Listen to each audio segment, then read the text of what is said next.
Sinigang sa kalamansi.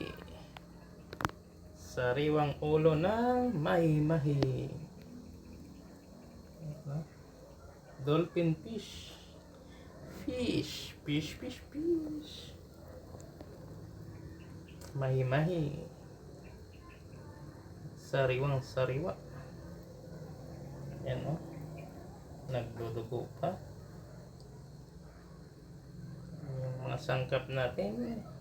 Tanglad, kamatis, sibuyas, luya, siling panigang,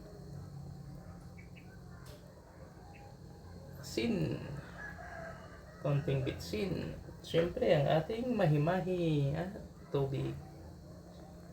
Yung mga sangkap na nilagay natin. Mamaya maglagay tayo ng talbos ng kamote at malunggay pagkaluto sa isda.